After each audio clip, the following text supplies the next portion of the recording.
I saw the city in the deep, deep distance that was dark green and all these lights flickering and clouds flowing over it. And this all started after tremendous geometric patterns that are incredibly rapid that you cannot describe to anybody. They're so fast. After those had slowed down, I saw this city in the deep distance. So I was sort of watching that, and then this ball of light goes right past me, right in front of me, like, what was that? It didn't scare me, except it was so close. After that, I started looking around. It's like you're in this place, and you're going, why am I in this place? And then I noticed that there was this woman off to my right with a real long nose. She had green skin. She was turning this dial, and I realized she was turning the volume of lights up and down on the city in the distance. And as soon as I looked at her, she noticed I was watching her. And she said, so what else do you want? I said, what else do you have?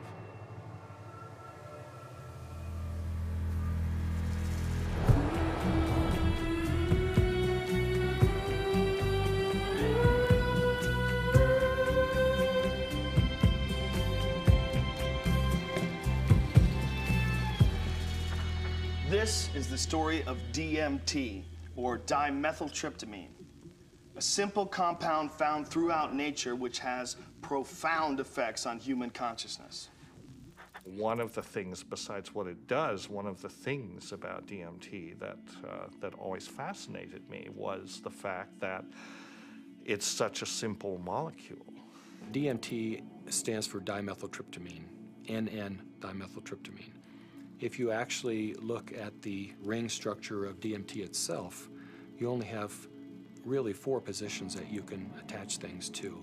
So you can make diethyl or dipropyl. There are some other types of carbon chains you can attach to that end that do give you compounds that have activity, but very different from DMT.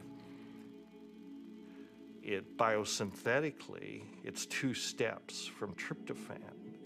Right, 2 trivial enzymatic steps from tryptophan. Well, tryptophan is an amino acid, of course, and it's everywhere. So all organisms have tryptophan, and all organisms have the 2 key enzymes that lead to the synthesis of DMT. And these enzymes are very ancient enzymes. They're all over the place. They're, again, part of basic metabolism. So theoretically, anything could synthesize DMT. DMT is astonishingly widely available in plants and animals all around the world, but so far nobody really knows why it's there or what its function is. That's a $64 billion question, is why is DMT in our bodies? Why is it in plants, in all sorts of mammals? What is the role it plays in humans? The conventional wisdom 30, 40 years ago was that these things had no real function. They were just sort of physiological noise, but that's a very naive understanding. And what we now understand is that these secondary compounds are, in a sense, the language of plants. These are messenger molecules. This is what plants use to mediate their relationships with other organisms in the environment. Why is it that human beings' central nervous system are wired to receive this experience? Must be that, there's important information to be learned. So I don't think it's universally present in nature by accident. It has a real function. We have co-evolved with these plants. There's a purpose and a meaning to it.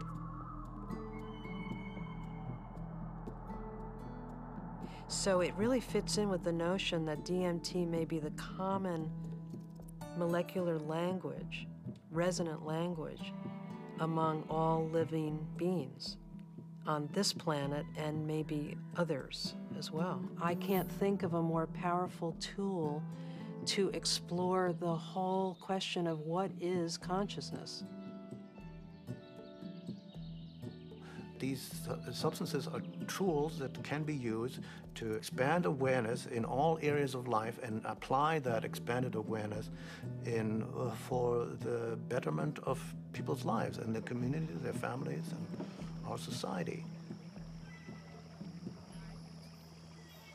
The good news is that there's a growing number of Westerners and actually intellectuals, scientists, artists, movers and shakers, filmmakers, and so on, who realize that this stuff is all too interesting just to go on keeping it swept under the rug. And meanwhile, the Inquisition was a long time ago. The birth of rationalism was a long time ago. At this point, there's no good reason, apart from bad habit, to keep up these barriers. With the help of two concepts that are traditionally opposed, science and spirituality, we humbly reintroduce psychedelics back into the cultural dialogue. DMT, the spirit molecule, you know, it's a conundrum, it's a paradox. What the spirit is the inner world. The molecule is the external world. So the psychedelics or entheogens take us from the science to the spirit. I was drawn to the pineal gland, which is a very small organ in the center of the brain, which has always been an object of interest and even veneration for a lot of esoteric physiological disciplines. I thought, you know, it wasn't totally crazy to presume a pineal site of origin of DMT. Which, you know, fit in nicely with my theory that the pineal was somehow involved in naturally occurring mystical states.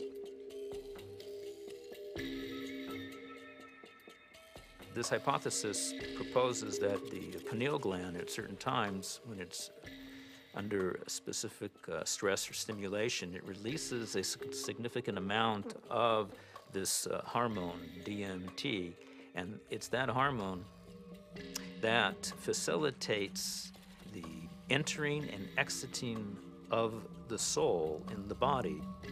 This is what the Jewish sage mystics have been describing in a coded language for literally thousands of years. Through meditation, through fasting, chanting, any number of techniques, there might be a burst of endogenous DMT that was correlated with mystical and near-death experiences. And I had this theory that there was a big similarity between psychedelics and experiences that were possible with a lot of meditation. And that was one of the original findings that led me to start looking for a spirit molecule, for a compound in the brain that elicited mystical experience.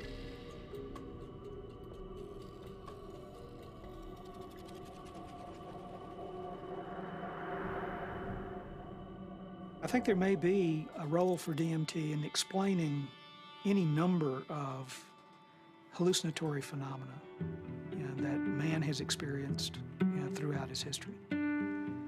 Creativity, imagination, dream states, changes that occur due to isolation, trauma, starvation, all of which produce hallucinatory phenomena.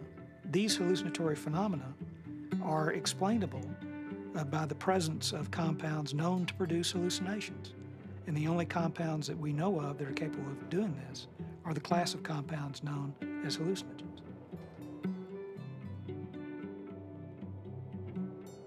When thinking about spiritual states, I think endogenous hallucinogenic compounds and molecules that the brain can potentially release are probably very relevant to this topic, because on one hand, they may really help us to elucidate what is the neurochemical mechanism of these experiences. I mean, if we can say that there's a release of endogenous opiates, or we can say that there's a release of dopamine or something like that, and we can measure that release and we can see where in the brain those different molecules go, what receptors they activate or deactivate, and hence we can really learn a lot more about what these experiences are, because it really can allow us to match up these experiences that people have with hallucinogens, as well as understanding where they are related in the context of the brain's receptors and the different parts of the brain that may or may not become active.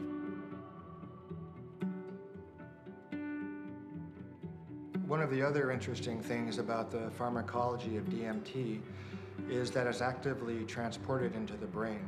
And so you have to wonder about the role of DMT in just everyday, normal, perceptual, activity. Too much DMT and things become very psychedelic, or, not enough, DMT in the brain can make things dull and flat and gray. There's something that, for me, makes sense about DMT. You called it the spirit molecule. It might almost be called, the reality molecule.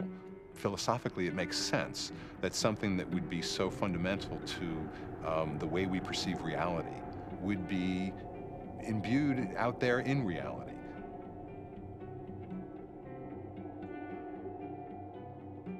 There was a sense around it that there was something special, that it wasn't like anything else. There wasn't like other psychedelics. Its intensity and speed was such that it really produced a different kind of response. I mean, I remember almost getting the sense that it was kind of like a psychedelic bungee jump, that there was a kind of raw leap into this rapidly changing environment that was very different than the more gradual approaches of other psychedelics.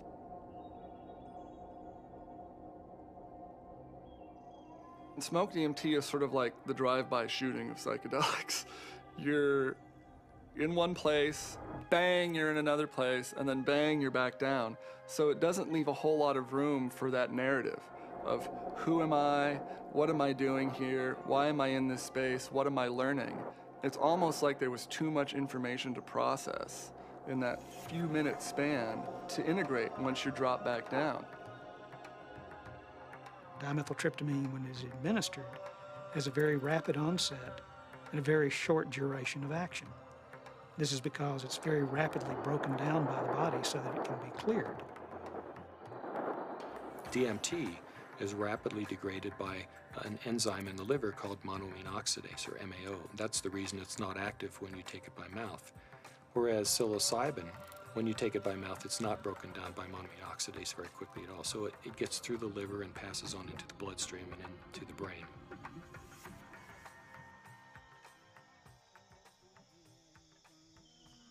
Yeah, I'm very interested in ayahuasca. When I began my studies in the early 1990s, ayahuasca was just starting to make inroads into the West, but it's obviously become a lot more popular in the last 10, 15 years. And the visionary ingredient in ayahuasca is DMT. Through some amazing feat of pre-literate chemistry, the Amazonian natives stumbled upon or combined whatever. I don't know how they did it, but they found that one plant contains DMT and one plant contains an enzyme inhibitor. Combine them, you can drink DMT and it's orally active. So it starts working in a half hour, lasts for 3 or 4 hours. And you can, maneuver a lot more comfortably within that state than you can when you're just smoking it or injecting it. Orally active ayahuasca tends to pick you up and gently carry you into the space and hug you and embrace you and clean you and show you all sorts of mystical visions, and then it very gently brings you back down like you're floating on a feather back to the ground. As valuable as my DMT experiences have been, I feel that there's a lot more enduring value, really, in this folk technology, which stretches it out and makes it a navigable space. Our whole Western, European-derived tradition of distilling alcohols and isolating chemicals and making everything stronger and taking it out of nature and putting it into the biggest punch that we can, I don't think that generally that's the most useful way. I think there's a reason that cultures have learned to turn a 5-minute experience into a 5-hour experience. It seems to me that ayahuasca has had a plan and that it's reached out into the world and brought DMT into many, many thousands of lives in a much bigger canvas than it had reached for the last 10,000 or however many years. And it's done it very rapidly and it's done with form to go with it.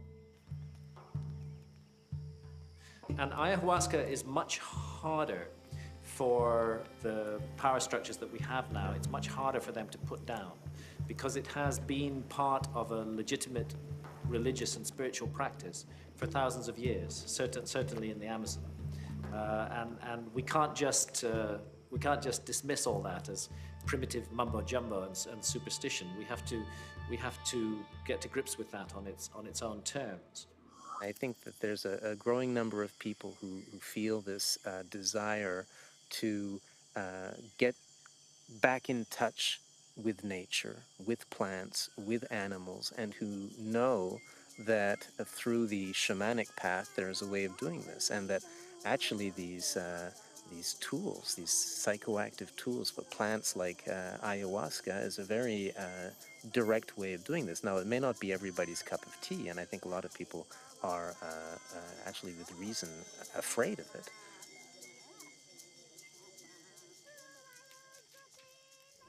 I think like a lot of people in my generation, I first heard about DMT through Terence McKenna. It was a very funny way to become aware of such a powerful and interesting and anthropologically rich topic as a compound like DMT, because it really became more, it was almost more of a concept than something that people were necessarily taking.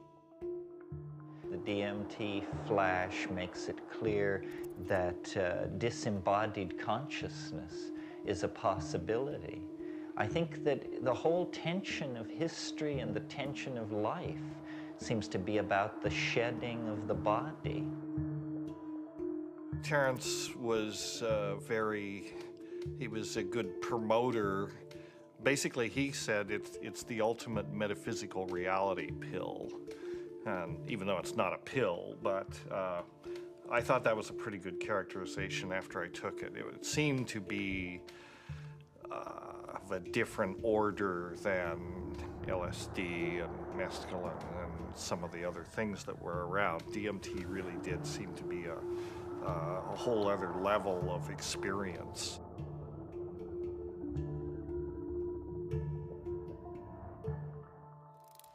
I ask that you suspend any opinions, either negative or positive, about these compounds. Whatever you believe their value to be, they continue to have profound effects wherever we find their use, whether it's contemporary Western culture or in the Amazon rainforest.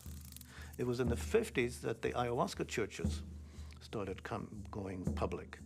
You know, there was a kind of a transition from the indigenous Indians in South America to the mestizo people in the cities, and then these churches, you know, the Santo Daime Church and then the UDV Church a little later, started doing ceremonies that would made the ayahuasca accessible not just to Indians, but to urban people in the big cities in Brazil, who are as far from the shamans as we are. In the early 1990s, the UDV established a branch of their church in the United States. In the late 90s, the U.S. Customs Department, along with the DEA, intercepted a shipment of ayahuasca. The church protested the government action. They contended that it violated the Religious Freedom Restoration Act, and the case was heard in the U.S. Supreme Court. And in February 2006, their decision was announced, and it was a unanimous decision on the side of the UDV. Why is it that in the entire Western world, these substances that have been found to be so interesting by hundreds of cultures for thousands of years are prohibited? How did these cultures that consider themselves to be enlightened, democratic, and scientific get to declaring plants illegal? It can seem weird, but there's clearly something deep and revealing about the nature of these societies. Our society values alert, problem-solving consciousness, and it devalues all other states of consciousness. Any kind of consciousness that is not related to the production or consumption of material goods is stigmatized in our society today. Of course, we accept drunkenness. We allow people some brief respite from the material grind.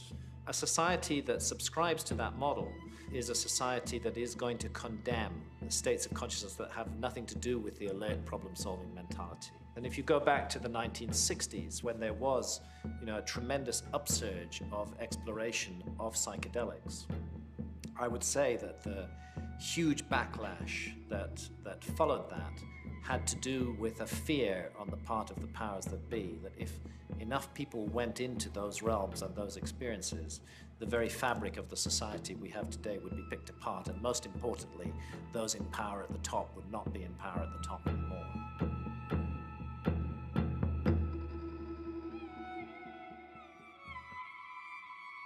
There was an optimism that was ungrounded, that Vietnam was happening, that all this real stuff was going on, and that the psychedelic movement wasn't really addressing that in a real way, and that Timothy and that bunch sold us a false bill of goods that didn't really work. We are now, whether we like it or not, in the psychochemical age. In the future, it's not going to be what book you read, it's going to be what chemicals do you use to open or close your consciousness. Chemicals can help us learn faster. Chemicals can help us expand or contract our consciousness. The atmosphere in the 1960s was, we are doing research here. We are dedicating our lives to trying just about everything on the planet. So we would try it, then we would talk about it, then we would evaluate it. We regarded ourselves more or less as spiritual pioneers. I mean, the way I look at the 60s, you can see it as a kind of failed attempt at a mass cultural voyage of initiation. So people would try to go out into these other realities, but they didn't have a basis for it. There weren't wisdom traditions and elders. There weren't connections of shamanic lineages. So people would go out and they would kind of smash apart. Timothy Leary really so discredited a scientific approach to studying this, because he started off doing interesting research and then got into advocating use in a way that was incredibly threatening. Culturally, we reacted, and politically, it became impossible to do this sort of research. Funding agencies didn't make resources available. Regulatory agencies increased the practical hurdles for initiating this kind of research. And I think people who had interest in research of this type largely were discredited because of their interest in the research. Social, political, scientific issues that came together pushed these drugs out of the scientific marketplace.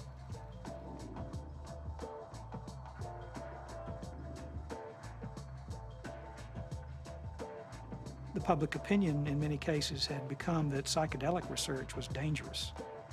The lay public was uninformed about the true nature of these compounds and what their importance may be in the understanding of perception itself. One of the tragedies to me is that the clinical research on these substances pretty much stopped around 1970. And for me, it's especially tragic because I really believe that these substances played a major role in the development of our philosophy and thinking throughout the world. What a lot of people don't realize is that psychiatry, up until the 50s, the field in general had no concept that neurochemistry played any role in emotion or behavior, which today seems really bizarre. And the discovery of LSD and its potent effects on the human psyche occurred almost contemporaneously with the discovery of serotonin as a molecule in the brain. And it was really when people looked at the structure of serotonin and compared it with LSD that they really began to think, maybe neurochemistry plays a role in brain chemistry and behavioral states. If LSD had not been discovered, I doubt we would have had any of the drugs we have, at least not as quickly as we do for treating depression and so forth. Once these drugs became abused and scandalized, psychiatry had to really work hard, to distance themselves from any valid scientific scientifically meritorious relationship with psychedelics. Being a psychiatrist and saying you want to learn or study about psychedelics, it's not that well received. And I made one mention one time and was discouraged from really bringing it up again for actually a number of years. For cultural reasons, the whole class of compounds got pulled off the clinical bench, and no research has gone on for 40 years. So scientifically, I can't imagine a more exciting area to be pursuing. How does one go about studying these plants and compounds? Plants and compounds which produce unimaginable experiences and appear to shed light on some of humanity's greatest mysteries. In order to answer that question, Dr. Strassman conducted the first human psychedelic research in a generation. One of the things that I had established early on was being able to discriminate between studies in the scientific realm and recreational use. But in the early 1980s, I reviewed all of that literature and could pretty well establish that if people were really carefully screened and supervised and then followed up, that the incidence of adverse reactions to LSD and related psychedelic drugs was extremely low. The drug or the compound or the chemical that seemed like the best candidate to sort of reopen the U.S. Front on psychedelic research would be DMT. It was really, it was exciting for me because I thought this is the first study in a generation. And not only that, despite the fact that DMT had been used safely in earlier studies and it was this natural component of the brain, DMT is one of the most profound and potent psychedelics known. So it wasn't just an initiation of clinical research, it was a reinitiation of clinical research with an extremely potent drug. I was of the strong opinion that you could do these studies, and Rick agreed. So we had a number of discussions, and at some point the discussion came up, Dave, what if I do all this paperwork and spend all this time and get to the end of things and I'm ready to go and I can't get the DMT? And that was a real possibility because DMT, clinical grade DMT, wasn't a chemical you could just buy off the shelf somewhere. And I told Rick, if you get to that point and no one will make it, then I'll do it. And ultimately, Rick got to that point, and I made it. The design of the study was fairly straightforward. Give people DMT and measure as many variables as possible. I had to sort of anticipate a lot of objections that would come my way from the regulatory agencies that oversee this kind of research. So at that point began a 2-year process of dealing with not that many regulatory agencies, but fairly monolithic ones. One sort of a sidelight of the protocol was the involvement of a psychiatrist from UCLA named Daniel Friedman. He was kind of one of the grand old men of American psychiatry, and actually he was one of the people who in the 50s and 60s got their start with psychedelic research. And the main thing that Danny Friedman told us was, don't even get close to psychotherapy. Forget about treating mental illness or alcoholism or anything. Forget that. That's where all the hysteria is. That's where all the fears get up. You're a scientist, Rick. Approach it as a scientist. Do basic, simple measurements. Look at heart rate, cardiovascular parameters. You won't get in trouble doing that. You can get it funded, and it's solid science. Rick did what he said, but then he still was able to get these, accounts of what happened. And that wasn't in the plan. That wasn't really what was proposed in the studies that were funded, and that wasn't what Danny talked about. But those were the spin-off that really made it interesting. Rick Strassman was advertising in some magazine somewhere about wanting volunteers for a particular study in a psychotropic, and I didn't really know I didn't know DMT from STP at that time. And I remember reading that and I'm thinking, oh my God, this is bad. I better get involved in this and make sure that somebody doesn't get hurt, and that at least there'd be some sensitivity towards what this stuff is really about. I met Rick's research nurse at a party, and she heard me talking about that I had used peyote ceremonially, and she took me aside and said, there's something that you might be interested in. We're looking for subjects, volunteer subjects, for some unusual research. I was a little concerned that the study participants might be a little obnoxious. Maybe that's not the right word, but you know, people that were just seeking to do a lot of drugs, and they were very professional people. There were varying degrees as to how much hallucinogen use they had been through. It seemed like there were some people that it felt like they had made it their life mission to experience every kind of substance out there, and then other people who I think were just interested for their own personal growth and or curiosity. Once we actually got into the preparation for the actual trips, Rick asked me about roller coasters. Do you like roller coasters? You know, the sensation of going up really high and then slamming back down towards Earth. And I said, no, I hate them. They're horrible. And he said, not good. I just wanted to go with the experience, learn as much as I could, absorb as much as I could, and be humble to it. The idea of legally sanctioned psychedelics was just very compelling. Plus, you're in a hospital, so should you get that uncomfortable experience that you're dying, you're with doctors in a very safe environment from that point of view. I mean, this was really very cutting edge, very out there, it was high risk, and people knew what they were getting into, and they wanted to have the extra reassurance, and I was glad, actually, to have a crash cart in their room and a team, you know, in the hospital to respond to any emergencies.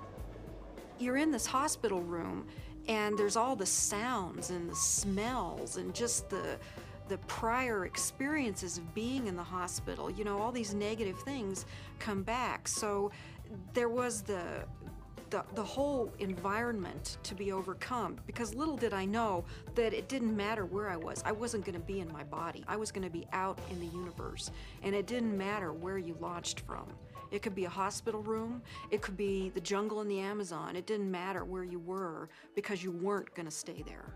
Set and setting is so important. It's even more important than the substance. More important than the substance. Set and setting is everything. Now, what is the set and setting when you are blindfolded? The set and setting is not what you're seeing. You're not seeing anything. The set and setting is your internal self. The things that you have learned, the capacities that you have achieved, the conditions of your own psyche and psychology, these are your set and setting.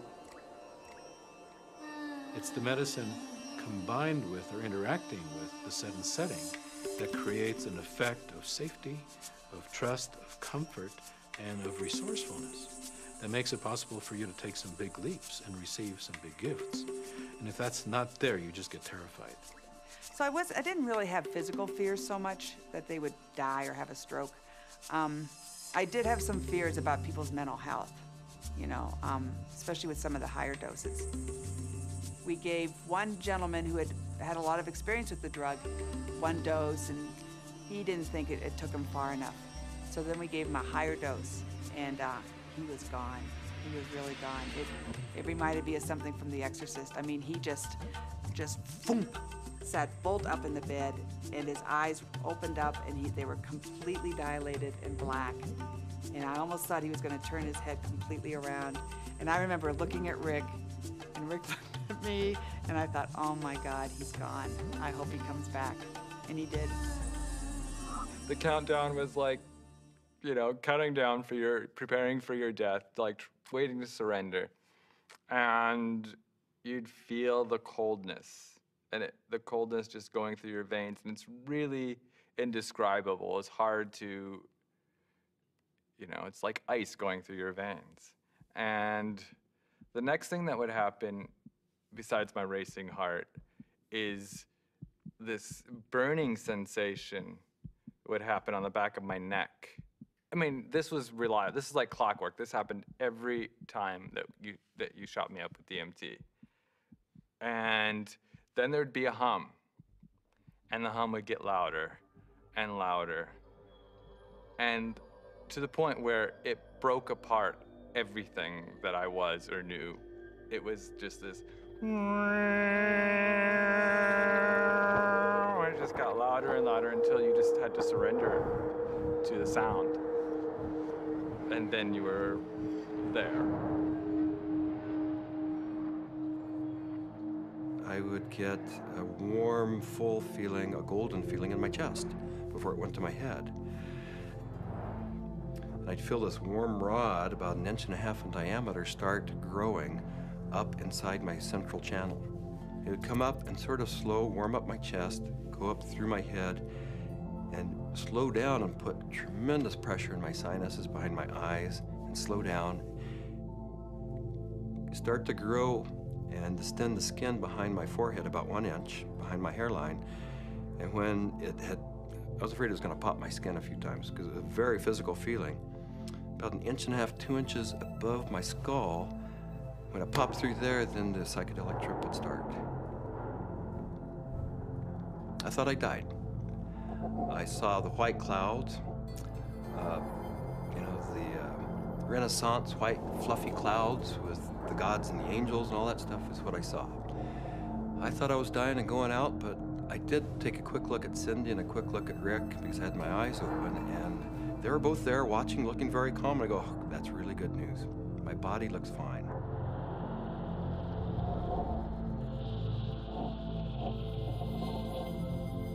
So I didn't know whether it was my birth I was re-experiencing, my death which was yet to come, because I know that time crumbles. The linearity of time is totally meaningless in these states. You are at the Godhead, the point where all time folds in on itself. More and more layers of my humanity start peeling off. Finally, the last, almost the last layer, and I can't even describe what it is, but you have, at some reaches way in there, there is like the last layer of that which defines you as a human being, and it goes click. You are no longer a human being. In fact, you're no longer anything you can identify. There was no concept of time. It was so disorienting.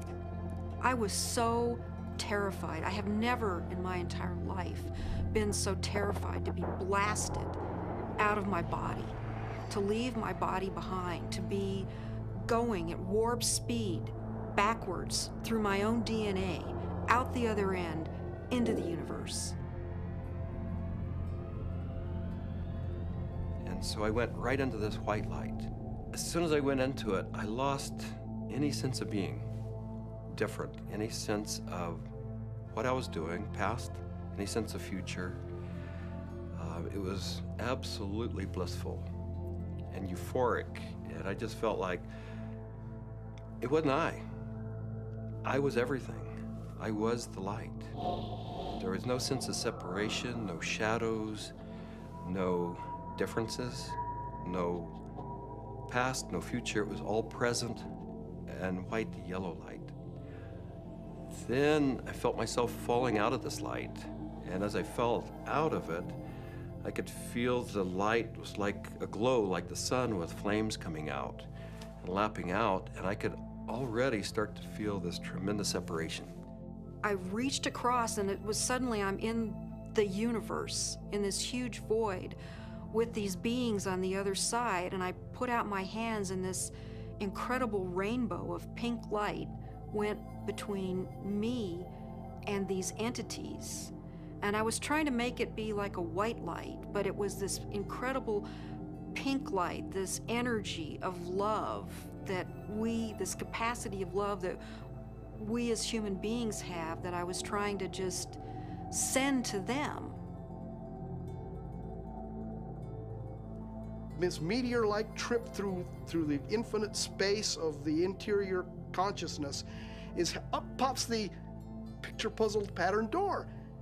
And I'm now whizzing through this sucker like if it was nothing. I'm flying through it. But now I know what the picture puzzle pattern door is. The picture puzzle pattern door is the farthest reaches of your humanity. This is the doorway into what defines you as a human being. When you go past that, you stop being human to a degree, and the further you get past this point, the further away you go from being a human being. But right here, this picture puzzle pattern door is everything. It's everything. It's what defines you as a human being. This picture puzzle pattern door is you. This is like the actual core of where all of reality is emanating from. This is where meaning comes from. Symbols were pouring out. They were intertwined. Every symbol and letter and in every language was pouring out of this point. And I looked around at my environment and I was trying to absorb everything, to understand, but there were all of these machines or structures or things that I had never seen before, that I had no idea what they were. I was like a caveman in a computer lab. I didn't have any idea, but I knew in my intellectual awareness that this was a very advanced civilization or life forms or whatever they were. They were so far advanced from what we know here on Earth. There's one state in it, I call it the hobby horses, and they're interlocking, reticulating, vibrating hobby horses. And I use that's what they seem like to me. They interlock and they form a visual pattern that seems infinite in scape. And then you're on the inside, outside, inside, every side. And so it's less possible to use, words sort of start to escape you. The texture of the space was very much like an animated Mexican tile. It seemed to be hyper vivid in color, in a Technicolor sense, but also very clay-like and earth, like with an earthen, pointing towards earth, but not really being of earth. And there was no I. There was just a sense of a witness being suspended in this incredible vaulted space, like a cathedral made out of stained glass of all imaginable colors, unbelievable brilliance and saturation of color. Just this amazing pattern in this dome, this gigantic dome. It felt like the size of of a small planet. And there were these winged beings. I don't remember exactly what they looked, but were like angels, something like angels, that were majestically kind of flying through the space. But there was something about the quality of how they were flying that was unique. I'd never seen anything like it. It was like, I don't know, the sense of another realm that was there. My sense was at some point, there was this implicit sense, this is the divine realm. This is the divine realm. And it was not like a thought, but it was like this implicit kind of grokking recognition. It was all very, very impersonal until I got to the space where I realized that I was in the area where souls await rebirth. And I was there, and I had been there so many times before. I recognized it, and this incredible transcendent peace came over me. I have never in my life ever felt such peace. Everything was stripped away. Every hope, every fear, every attachment to the material world was completely stripped out of me. I was free to just be the essence of a soul. After the medicine wore off, there is that familiar sensation of kind of coming back into the body. And I do remember that. That was part of almost all of those experiences of kind of coalescing back into sensory awareness and a sense of having a body and of that becoming a little more substantial. And then say, oh yeah, here I am. And I live in a body and I'm okay. So Laura removes the eye shades. And I ask, not really with my eyes open quite yet, I ask, how long was I gone? because I needed to know. And Rick chimes in like 15 minutes.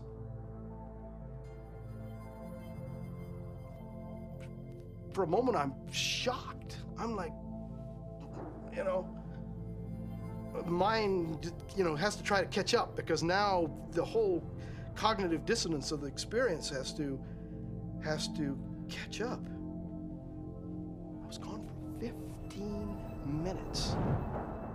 1,000 years of experience in 15 minutes.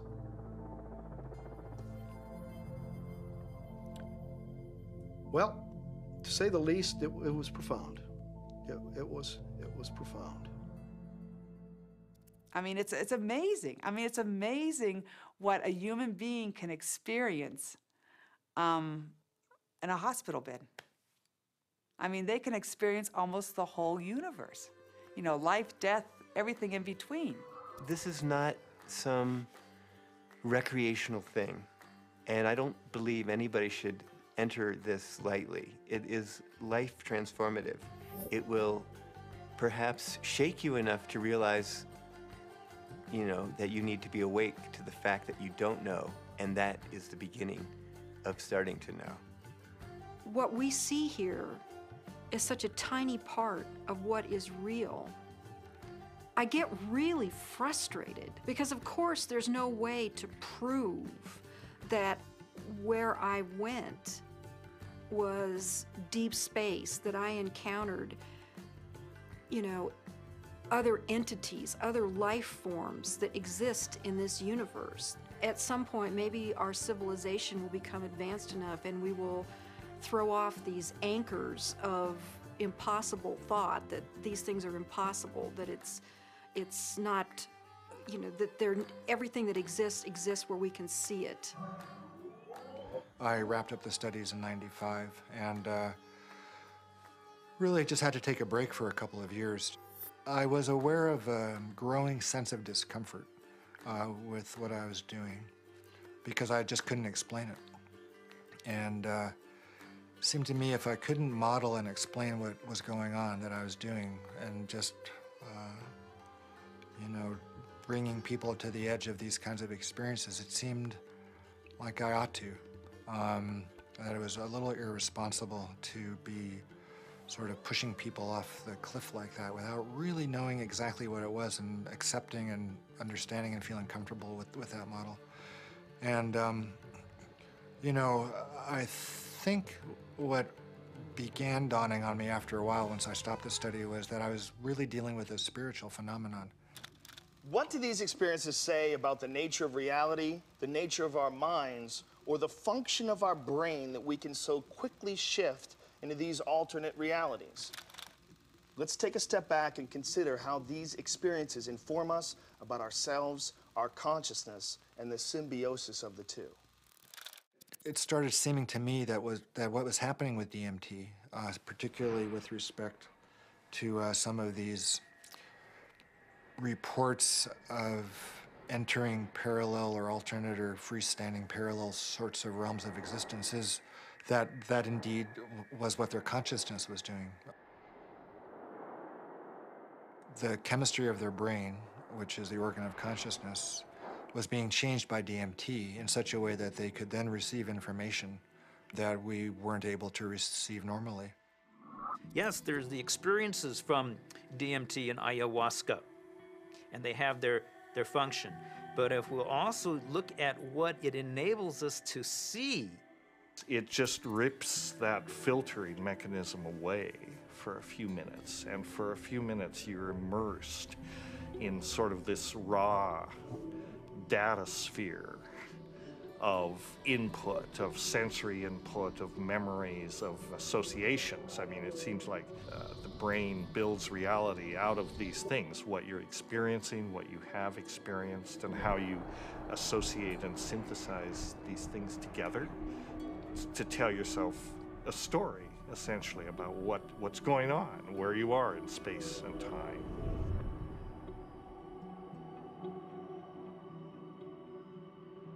It's the brain that helps us to process all this information and to create for us a rendition of what our world is all about. But we're trapped within that brain. However, in spiritual experiences where people feel that they get beyond the self, in certain types of psychedelic experiences where you have incredible sensory and other types of phenomena, people really feel like they are able to kind of get outside of their brain. We have to take a very big look at what is going on within them when they have the experience and try to understand how it happens physiologically and try to make sense of it from the subjective perspective as well as from the objective perspective. I don't think you can just say, let's just explain it away on the basis of science. What I was doing early on when I was hearing these reports were interpreting them, calling them psychological or brain chemistry aberrations or whatever, that there was a part of the brain that was being dinged that was responsible for the alien appearance phenomenon. This is not a new phenomenon. Entities in altered states, have been recognized for an extremely long time in many cultures over the millennia. Helpers, spirit assistants, angels, all of these different entities have been fairly common throughout man's experience of altered states and through much of man's mythology.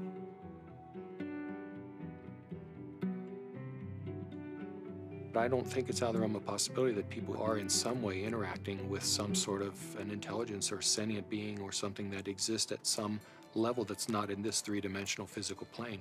I'm looking at it from a sense of, okay, is the drug healing you? Is it helping you? Or is it giving you the tools? What are you bringing back? What you bring back, I think, has to be something more than there are these entities out there. The best psychedelic explorers are people who realize that even the truths they see on a trip are not truths, but new models, new what-ifs, alternative frames. Unless there is a map and a clear methodology, then one will just have a variety of different experiences.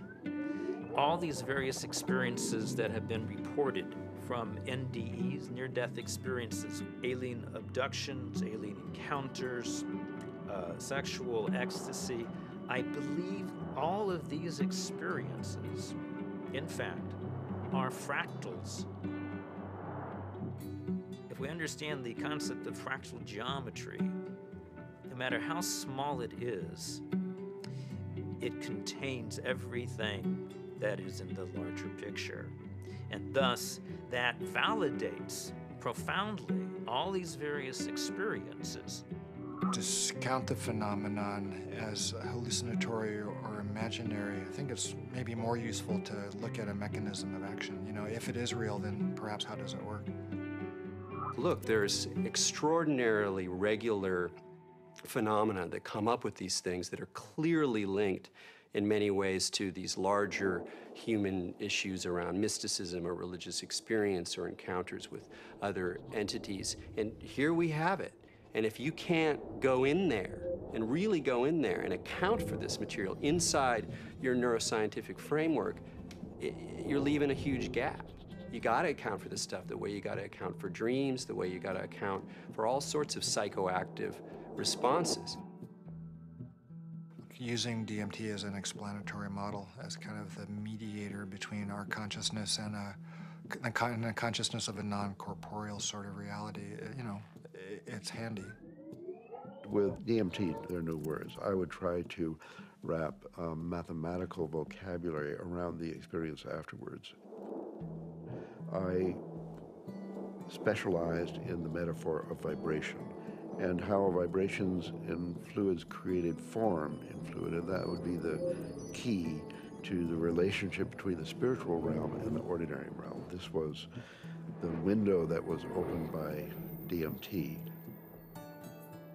Using psychedelic drugs or other types of pharmacological substances can help to induce a state where people feel that they touch a deeper sense of reality, where they understand reality on a more fundamental level, and they gain a great deal of insight and knowledge into the ways in which the world works and how they are, as a human being, supposed to relate to that world. DMT is somehow, it seems to me in my experience, more of a breakthrough than LSD, mushrooms, peyote, and so on. It's instructive. It's more supportive of future evolution and the creation of the future. And it is, in itself, more of a mystery. How could this little stuff produce something that has intelligence, that is actually a doorway to another reality? So what is the nature of reality, and what is the nature of how we as human beings experience it? Can we understand it better? Are we capable of understanding reality on some very fundamental levels? And what do we need to do in order to prepare for that? You know, there are parallel universes, it seems, at least that's a theory in modern physics. There is dark matter, which is a huge amount of the matter of the universe, maybe 95% or more. As radical an idea, it's just a logical extension in some ways of, instead of using a machine to see more than we normally can see, we're using the brain. There are fields which are undiscovered so far, which have nothing to do with anything that is discovered so far. The gravitational field, was unknown before the year 1604. The electromagnetic field, unknown before the year 1830 or something. All of these, what we call the fundamental fields of mathematical physics, are new discoveries. Dark energy is also even newer discovery, and beyond that are maybe more discoveries yet coming beyond our cosmos itself, in higher dimensions, as they say. I still don't have very much use for the concept of God, but I do believe that there are higher levels, transcendent levels of reality, and I'm actually now starting to really believe that the brain is not the source of consciousness, is not really who we are, but is more like a radio tuner for something way bigger. Are these experiences, spiritual experiences or otherwise, are they created by physiological processes, or is the brain itself responding to something that's going on? And the fact that somebody may actually find a way of turning on their brain to spiritual experiences, again, I'm not sure that that necessarily diminishes the reality or the realness of what those experiences are about. If the pharmacology or the psychopharmacology of psychedelic experiences turned out to be essentially the same as religious or spiritual experiences, it would help us to understand where these experiences are occurring within the human brain. I'm actually quite convinced that we're probing the biological basis of moral and ethical behavior. I think these primary religious experiences really are at the bedrock of the world's religions.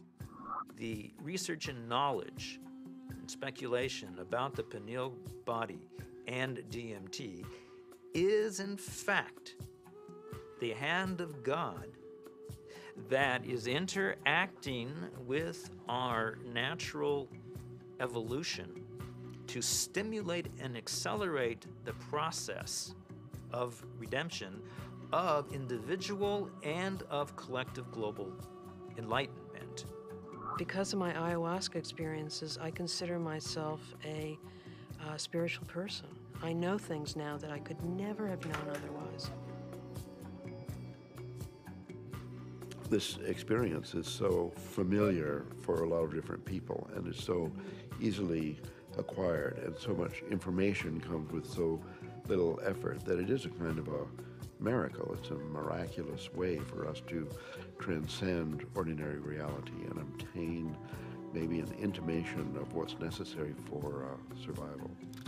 Ranging from new forms of medical treatment to a better understanding of the universe to life-changing spiritual revelations, these natural tools offer us the ability to seek greater knowledge. Tools that could positively affect life on our planet. Let's answer Dr. Strassman's question. If so, so what? Because of the collapse of consciousness, spiritual and scientific knowledge split apart. Both these modes of knowing have to come together. In other words, science and technology, from a traditional religious perspective, is not an extra. It is part of the process by which humanity is going to evolve into its next stage. How do we find like the right form for psychedelics in the future? I mean, assuming that psychedelics are part of the human future, right? For that, at the moment, they're still, you know, generally repressed and suppressed and legal. If that were to change, you know, how would we begin to construct a kind of system that would allow for a kind of rational and mature exploration of psychedelics? I think that the name of the game is to show science the pertinence of this somewhat outlandish realm. And it's not just crazy stuff. It shouldn't be considered as, let's say, not even worthy of interest or illegitimate. I actually think because it's declared off bounds, it just makes it interesting to start with. But one doesn't want to throw out the baby with the bathwater, and I think it's really important to stay faithful to science. What does it mean? Why is there a part of the brain that seems to be, for lack of a better word, a God detector? You know, what's the evolutionary advantage to having some part of the brain that seems to, you know, trigger and mediate experiences of the transcendent? The Kabbalah is revealing to us that the pineal body is actually the very edge of the higher dimension that is penetrating into our lower dimension, and it is located precisely in the middle of the brain. I can remember reading about Descartes, thinking that it was actually the interface between the spiritual dimension and the dimension of matter. And I remember studying that as a foolish idea from our history. And now it seems actually like a very interesting idea. What we are looking for out there is really in here. It is the doorway. It is the gate. So we focus on the transformative effect of the psychedelics. But it's also true that the reverse is true, that it requires transformation in order to embrace psychedelics. You know, it's one of the tricky paradoxes of postmodernism that psychedelics both require and produce a transformative effect. We have severed our connection to spirit. That's what our society has done. It has sought to persuade us that the material realm is the only realm, and the only way we're going to recover is to reconnect with spirit. And I truly believe we need the help of the plants in order to do that. Part of our work is to respect these medicines and then to change the culture enough that people doing them can be respected and held. And not everybody needs to do them. Not everybody should or wants to. But that it isn't pushed to the side. And so part of that does involve then research, because that's how in our reductionist society we validate things.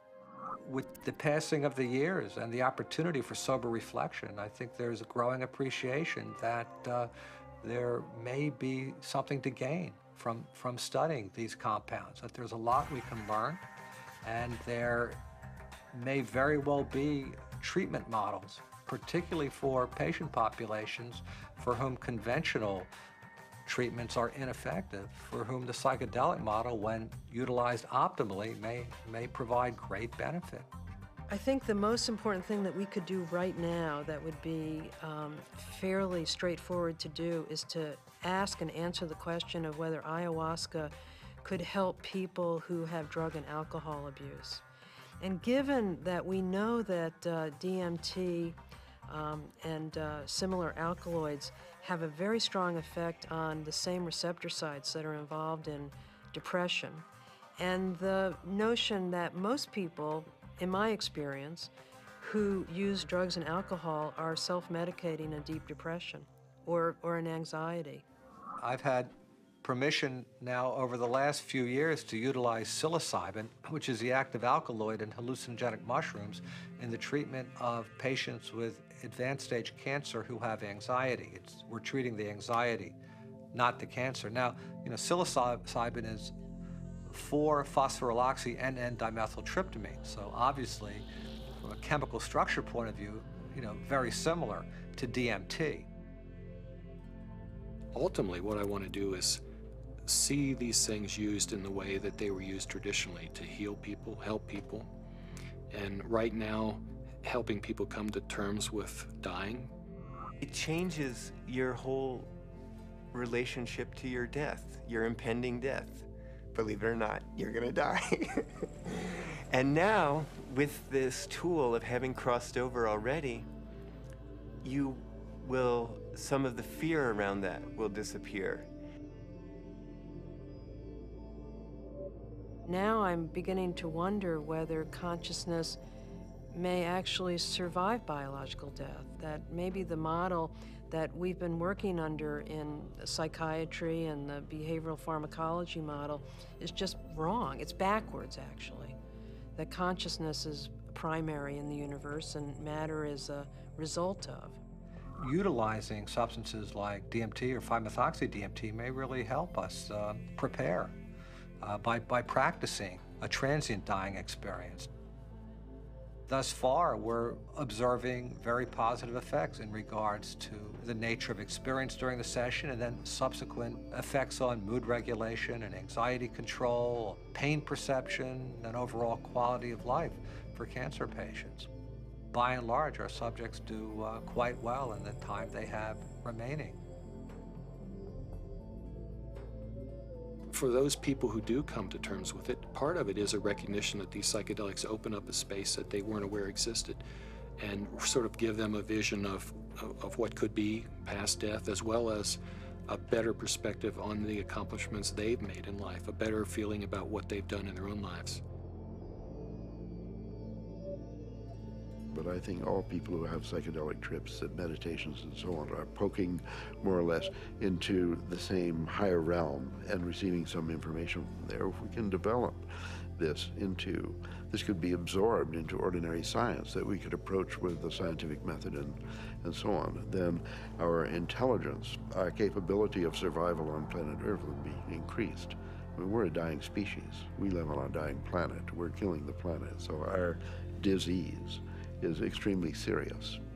And therefore, we're desperate to find new information, ideas, and so on that can transcend. We have to evolve. And I think our intellectual evolution may be predicated upon the psychedelic pioneers. It's so easy to change the world. I mean, and that's the kind of thing that you can see on psychedelics. If you don't get trapped in the beauty and awe of the psychedelic experience itself. It's like looking through the chandelier of reality from a different vantage point. You can now project through those crystals in another way, and it's beautiful. But, okay, now come back. Now come back. I think if I ever were to resume giving people psychedelics, particularly DMT, it wouldn't be just to kind of tinker with brain chemistry and just see what's happening. I think one of the things I also learned in the research is that you just don't want to give drugs and see what happens. That's a little, I don't know if callous is the word, but that's the first word that comes to mind. I think if you're really going to open people up like that, you need to do it for a purpose, not just for scientific curiosity. And I'd like to be helpful rather than just sort of smart or clever. To my mind, is this kind of two-edged sword of simultaneously opening up to the numinous world, to the world of messages, the world of spirits, the world of entities, and at the same time rigorously taking that material into the acid bath of neurology, into sociology, into the ongoing construction of reality. And that the wisdom that these things bring is this kind of very tricky mixture of authentic religious experience with gods and messages and clear signs, and a sort of remarkable mirror of the mind. The curiosity, perhaps the uniqueness of the human creature, is that we live in both realms. We have the ability for spiritual experience, and we have the ability for physical experience.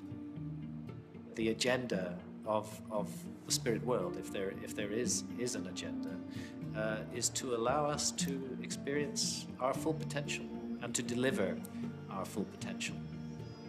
And maybe the choices that we are making right now as a civilization and a society rebound far beyond ourselves. And I think DMT is a forcible reminder that there's a lot more about reality, the universe, ourselves, the biosphere, whatever, that there's a lot more to it than we imagine.